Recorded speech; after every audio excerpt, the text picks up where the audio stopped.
Finally, the Google Pixel 4a rumors are surrounding the market. In this video, we're going to talk its release date, price, specs, leaks, and everything we know so far. So the Google Pixel 4a is starting to look like the Pixel 4 device you may actually buy, and it could be such a good value that it ends up as one of the 2020's best affordable phones. But it's been months since we first expected Google to officially announce the Pixel 4a, and it still hasn't been unveiled, while we would expect it come out alongside the Android 11 beta. Now that that's officially launched, we aren't sure when we will see Google's next mid-range device. The next supposed date is August the 3rd, but we'll see if that happens. In any case, it's long past the time last year when Google surprised everyone by releasing the Pixel 3a, 3a XL in the middle of 2019 as affordable version of the Pixel 3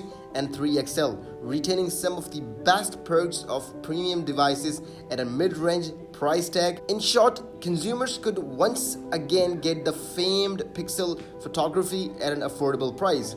Leaks have started flowing in since the beginning of 2020, so it looks like a budget Google Pixel 4a could be coming at some point soon.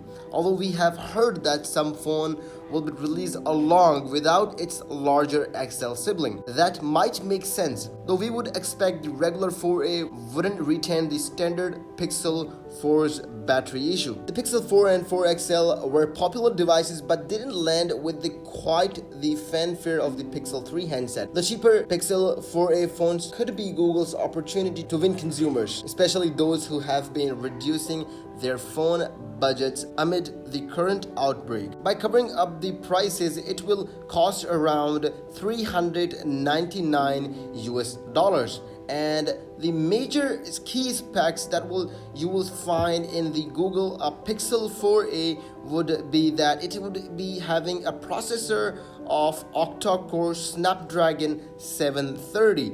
Comparatively with the iPhone, it has less Snapdragon, because iPhone is using a higher Snapdragon comparatively, and it will be having a RAM of 6GB, which is really good, and having a storage of 64GB and 128GB, depending on if you want a higher storage. It won't be having any micro SD card, so you won't be getting any extra storage, so it would be better to buy the 128GB for the maximum storage on your cell phone. The main display is at 5.81-inch LCD display, having a resolution of 1080 to 2340, that is in the ratio of 19.5:9. The rear camera would be a 12.2 megapixel wide camera with OIS. Front-facing camera would be having the 8 megapixel camera.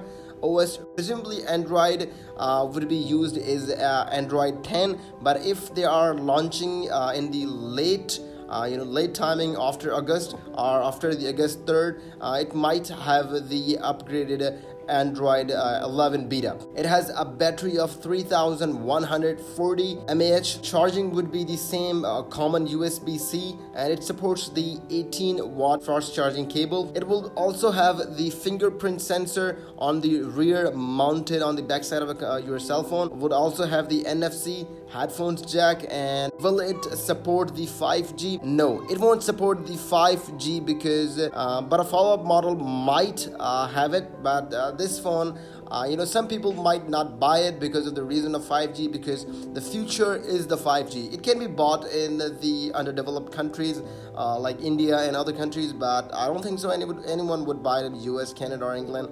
So if you think you would be buying this phone depending on any specs, please make sure to leave us a comment so other people know, and we will understand that. Let's see what happens. We'll see you in the video. Keep visiting Tig's Schooling.